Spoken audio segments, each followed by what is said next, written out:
Kwa mara nyingine, mpenzi mtazamaji, na kukaribisha tu kwa kipindi chetu sikia leo, na kwa uwezo wake Mwenyezi Mungu ndani ya studio. Kwa mtazama tu unaona ninaye mtumishi wa Mungu, na ukumbuke ni ndani ya US for Christ. Ni mtandao ambao tunaweza kuhakikisha tu ya kwamba mafunzo na mahubiri yanaweza kufikia kwa njia ambayo inatakikana. Ukiwa pale nyumbani, ukiwa pale uko tu kwa gari unatembea, kwa mtandao, uko na simu pale, kumbuka kusubscribe, kulike, kushare na wenzako. Hata kwa WhatsApp kushare inakuwa ni vizuri kwa kuweza kupata ya kwamba kila mtu anapata ujumbe wa Mwenyezi Mungu. Kumbuka yangu machina wakati unaniita Omana wa Enoch, hautakuwa unakosea. Mtumishi wa Mungu, karibu. Asante. Yes, tukianza kwa machina itakuwa ni vizuri. Majina yangu naitwa Pastor Josephat Wanyama. Mchungaji. Yes. Tumekutana tena. Asante. Kwa uwezo wake Mwenyezi Mungu. Shukuru Mungu. Itakuwa ni vizuri tukianza kwa maombi. Amen. Yes. Wacha tushukuru na tuombe. Baba wetu ulio juu mbinguni, tunakushukuru kwa mchana ambao umeumba. Tumeona siku njema. Imekuwa siku ya baraka ambao umetujalizia amani. Tumeona wema wako tangu asubuhi kwa ajili ya upendo wako.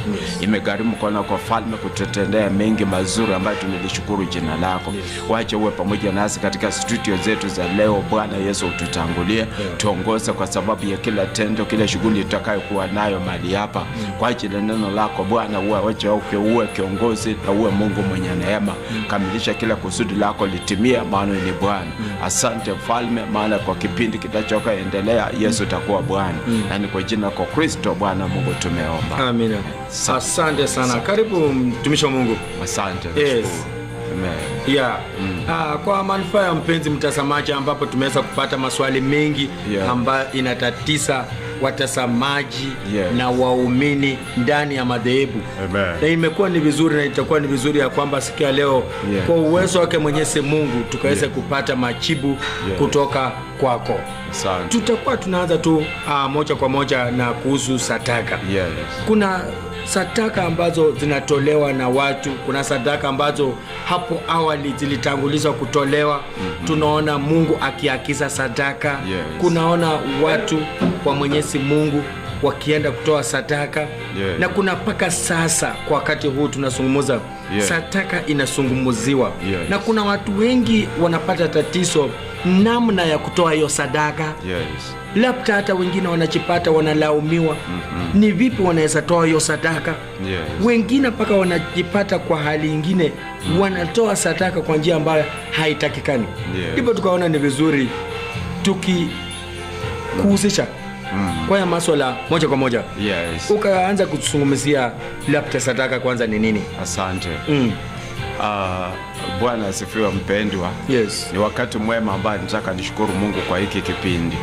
Ya kwamba Mungu ameandaa ili tukapata kujifunza kwa undani yale mambo ambayo yanahusiana na Mkristo katika nyumba ya Mungu. Mkristo katika nyumba ya Mungu kuna vitu ambavyo inapaswa kufanya na kuna vitu ambazo vingine havipaswi kufanya. Wakati ambapo ninapozungumzia sadaka ni sehemu ya matoleo ambayo wakati ambapo unaenda katika nyumba ya Mungu unaenda kumtolea Mungu. Na wakati unaenda kumtolea Mungu unaenda kumtolea kwa sababu unahitaji baraka katika maisha yako. Unahitaji Mungu akufungua, kuweka huru, njia zako zifunguke na uone baraka katika maisha ya kwamba Mungu anakuangazia mema.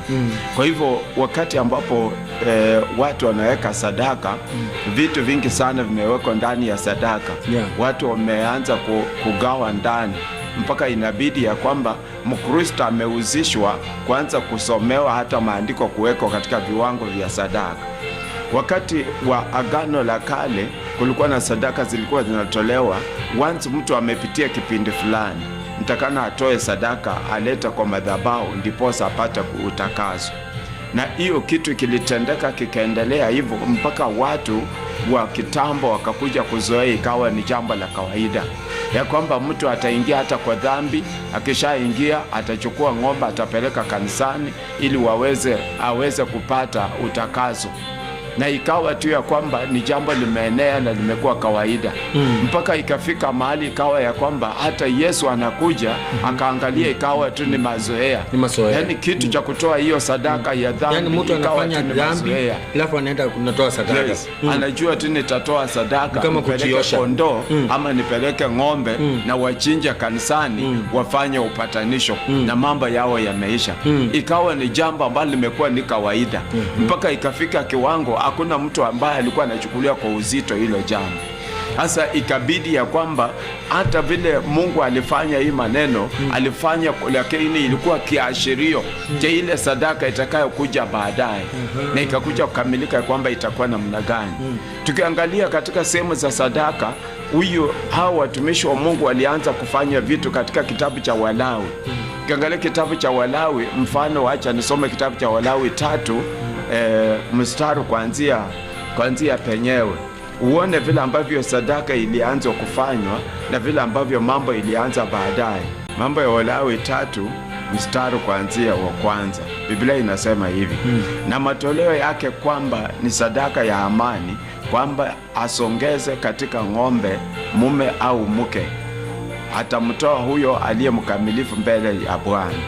Hiyo ni sadaka ya amani, ya kwamba muda umefika, we umeishi bila shida yoyote, bila matatizo, umeishi, umeshuhudia baraka, umeona mambo imetendeka katika maisha yako, na utafika mahali utakapoona mambo haya mazuri yametendeka katika maisha yako, utatoa sadaka ya amani.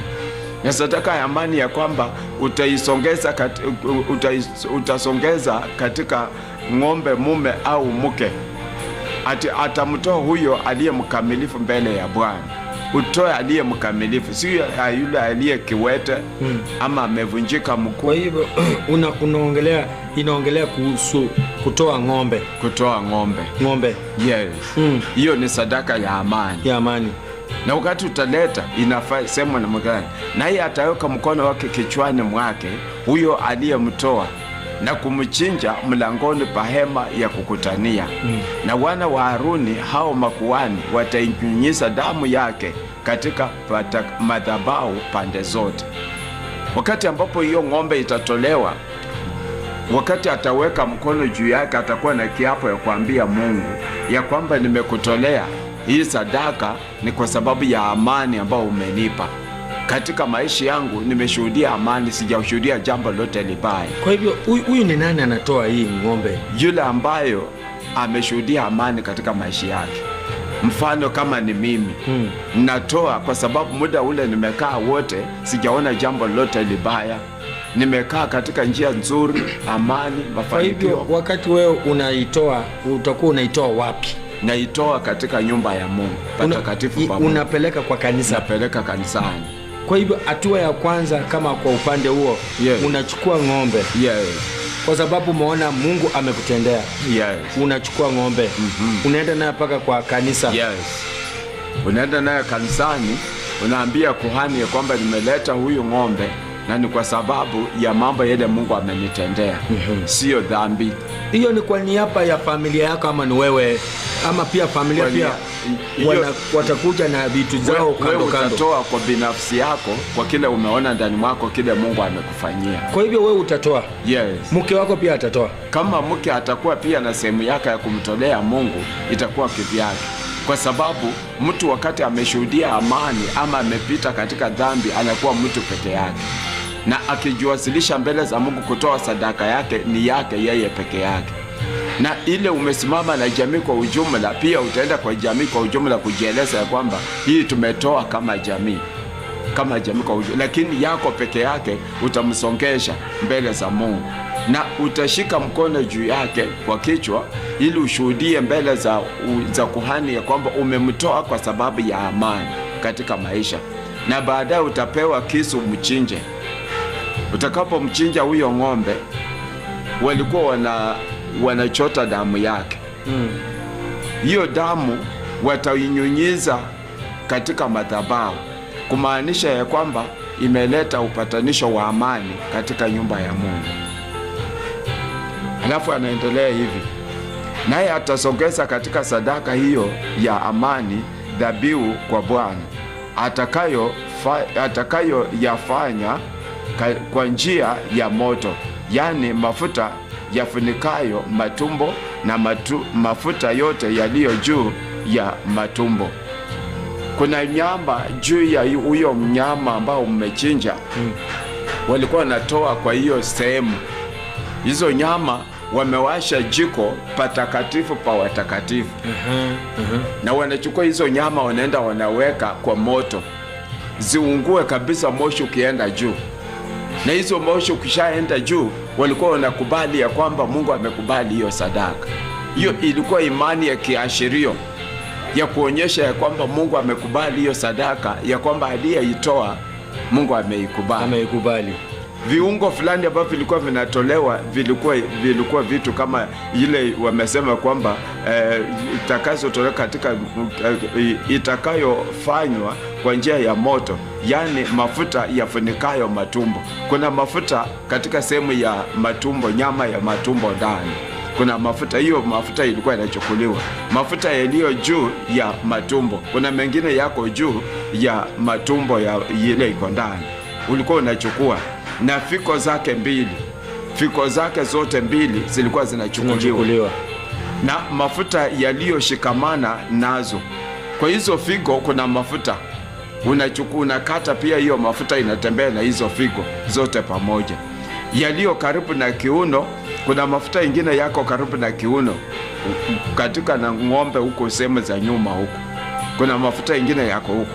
Na hicho kitambi kilicho katika ini, kuna kitambi kingine kiko katika maini ya ng'ombe, utauchukua pamoja na hizo figo. Hayo yote atayaondoa kuhani, atatoa hizo vitu zote ili apeleke kwa moto. Na nyama ingine yote itabaki nyama ambayo washirika wanaweza kula, na katika hizo nyama kuna sehemu nyingine kuhani alikuwa anakula. Makuhani walikuwa wanachukua hiyo wanaenda kugawana, lakini ya washirika inakuwa kando. Sasa hiyo ndio sehemu ambayo ilikuwa inatolewa kwa sadaka ya amani, na kwamba ni sadaka ya dhambi. Walawi 7 mstari wa kwanza. Labda mtu anaenda na ni sadaka ya dhambi. Walawi 7. Ndipo tufika labda kwa sadaka ya dhambi. Hayo mambo yalikuwa yanafanyika hapo awali. Yalikuwa yanafanyika, lakini kwa sasa haifanyiki. Kwa sasa ama haya mambo inafanyika kwa kina nane sasa? At least wacha nitakuja nyuma kidogo. Wacha niendeleze. Kuna sehemu ambayo nitaleta sasa kwa nyakati za sasa. Vizuri mchungaji. Endelea. Walawi 7 mstari wa kwanza. Na sheria ya hiyo sadaka ya hatia ni hii: ni takatifu sana. Wataichinja sadaka ya hatia pale pale waichinji hapo sadaka ya kuteketezwa, na damu yake atainyunyiza katika madhabahu pande zote. Sadaka ya hatia ama ni sadaka ya dhambi. Wacha nitumie sadaka ya dhambi.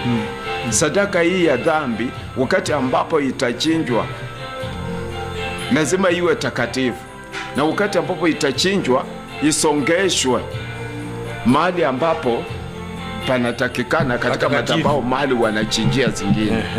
Na wakati imechinjiwa mahali pale, watatoa nyama pia zinapaswa. Kuna sehemu special zinateketezwa. Na wakati zinateketezwa hizi zingine, katika sadaka hiyo atasongesha mafuta yake yote, yani mkia wake wenye mafuta na mafuta yafunikayo matumbo. Hizo sehemu zote atazitoa ili afanye nini? Ziende kwa mmego. Na fiko zake mbili na mafuta yaliyoshikamana nazo, yaliyo karibu na kiuno chake na kitambi kilicho katika ini, pamoja na fiko zake mbili, nayo hayo yote atayaondoa. Na kuhani atayateketeza juu ya madhabahu kuwa dhabihu kwa Bwana kwa njia ya moto, ni sadaka ya hatia. Kila mtu mume miongoni mwa makuhani atakula katika sadaka hiyo. Italiwa katika mahali patakatifu, ni takatifu sana. Wakati ambapo hii sadaka itatolewa, sadaka ya hatia, itabidi ya kwamba watoe hizo sehemu zote, na wakishatoa hizo sehemu waziweke kwa moto, zikubalike kwa Mungu kwanza, na hii nyama ingine waweke kwa pipa wachome, wapike.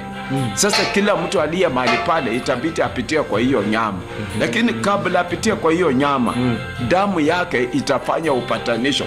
Walikuwa wananyunyiza hiyo damu kwa kanisa pamoja hata na kwa watu wenye wako mahali pale, iwapatanisha pamoja kuleta upatanisho, which is kwa saa hii hata kama watu watafanya kazi ya kutoa dhabihu ya kuchinja damu, hakuna mtu atakubali anyunyiziwe. Kitu ambacho nitakana watu waangalie sana. Na kama kuna mtu anatoa sadaka ya aina hii saa hizi, inamaanisha ya kwamba nitakana afanye akamilisha kila kitu, lakini hawakamilishi. Wengine wanaweza fanya, lakini ukuta ya kwamba nyama hizo zote wamekula.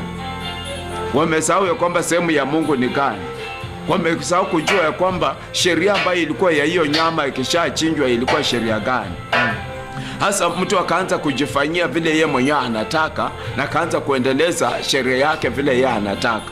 Lakini kwa Mungu, wakati ambapo unaangalia ukakuta ya kwamba kila ambacho wanafanya kiambatani na mahusia ya Mungu, na mbele akasema kwamba na sheria ya matoleo ya sadaka ya amani atasongesha mtu kwa Bwana, na hii kwamba aitoe kwa ajili ya shukurani, ndipo atakaposongeza pamoja na hiyo sadaka ya shukurani mkate isiyotiwa chachu iliyoandaliwa na mafuta na mikate ya haki isiyochachwa iliyopakwa mafuta na mikate ya unga mwembamba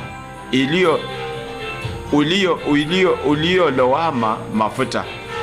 Hii ni sadaka hiyo 7:11. Hii ni sadaka sasa wanasema kwamba ya amani. Huyo anasema kwamba sadaka ya amani. Sadaka ya amani itaambatana pamoja na unga ambayo utabeba uileta katika mikononi mwa makuhani. Utaiweka kulingana na sheria vile ambavyo imesemwa, utengeneze hiyo uzilete zote pamoja. Kuna sadaka ya dhambi na kuna sadaka ya amani. Sadaka ya dhambi inaweza fanya ukazuiliwa, ukuta ya kwamba mafanikio ni ngumu, haipatikani mahali pale. Sadaka ya dhambi inaweza kufanya upatikane ya kwamba katika maisha yako kuna kitu kimekuandama ambacho kinaitwa laana. Ilipatikana ya kwamba mambo mengi sana imeshindikana. Sadaka ya dhambi inaweza kufanya kufunguliwa katika mambo yako upatikane ya kwamba ni ngumu. Ili chochote ambacho unachotamani ukute kwamba akitendeke. Kwa sababu gani? Dhambi ambayo umekuwa nayo haujaiosha ili upate kuwa huru. Kwa hivyo kuna sehemu zingine watu wahangaika. Kwa sababu gani? Dhambi imewazinga na sisi tunakosea, tunaanza kusema kwamba wamefungwa, wamewekwa katika mitego, nyota zao zimefungwa. Na ili hali hao watu ni watu wa dhambi. Hao watu wamehusika katika mambo mengi ambayo Mungu akiangalia hapendezwi nayo. Lakini sisi tumekosa kuelezea mtu ukweli, tumeanza kuficha haya maneno. Watu wameishi katika dhambi na hawakusaidiwa na mtu yoyote. Kwa hivyo jambo ambalo natamani ya kwamba tupate kuelewa kwamba kuna kitu ambacho, vitu viwili. Kitu kama sadaka ya ulinzi ni kitu ambacho sisi tumebuni ya ulinzi. Watu wamebuni. Alafu sadaka ya nyota ni sisi tulieka kitu ambacho kinaitwa nyota katika maisha ya mtu. Lakini katika maisha ya mtu kulingana na Biblia kuna kitu kinaitwa baraka. Kuna baraka ambayo Mungu amekuandalia wakati unazaliwa. Na nakujua kwamba utakapozaliwa wewe ukikua, ukishasoma utakuwa lawyer. Lakini unakuta kwamba adui amekukalia hiyo baraka haijakuja. Ama hapana, unakuta kwamba wewe utakuwa president. Kwa hivyo hakuna ati kipawa inakaliwa. Hakuna ati kipawa inakaliwa. Hakuna. Lakini kitu ambacho kinachozuilia maisha yetu kuharibika ni dhambi. Lakini Mungu anasema ya kwamba utumishi wa Mungu anasema katika maandiko mahali fulani ya kwamba alichokibariki Mungu, nani anaweza kilaani? Kama Mungu amebariki ya kwamba utabarikiwa, utakuwa nini? Isipokuwa dhambi kukutolea hiyo baraka, ni kitu gani kingine kitafanya mtu akuja azuie? Nyumba ya Eli wakati ambapo ilikuwa imewekwa mkono, Bwana alikuwa ameibariki kwa sababu ya matendo mazuri. Walifanya kazi ya Mungu kwa njia iliyo sawa, walienda machoni pa Mungu kwa njia iliyo sawa, lakini walipoasi wakaenda kinyume, wakafanya dhambi katika mkono wa Mungu. sio mtu aliwaroga. Mungu aliamua kusema kwamba nimeapa ya kwamba nilikuwa nimesema kwamba nyumba ya Eli itakuwa nyumba ya ukuhani milele, lakini nimefika mahali hilo jambo nimelitupilia mbali, na akawaua wote siku moja. Mchawi alitokea wapi? Sasa kuna vitu ambazo kweli wachawi wapo na wachawi hufanya katika dunia hii mambo mengi sana, lakini kuna vitu pia dhambi imefanya, imetuondolea baraka. Dhambi imetufanya hata imetukosanisha na watu wengine. Dhambi imefanya uhusiano wetu na Mungu umekuja kupotea, na ni kwa sababu tu ya matendo yale ambayo tunatenda pasipo sisi wenyewe kunyenyekea machoni pa Mungu ili Mungu achukue nafasi katika maisha. Kwa hivyo sadaka, wakati ambapo Mungu alikuwa anatumia wakati ule, ilikuwa ishara ya kuonyesha ya kwamba anataka watu wamtii Mungu. Watu waende katika zile njia Mungu atapendezwa nazo. Na watu wakaanza kufanya hivyo kwa sababu sheria hiyo Mungu alimpatia Musa, na ikawa kwamba itaendelea hivyo, na watu wakaanza kushika. Lakini sasa baada ya Yesu kuja, Biblia inasema nini?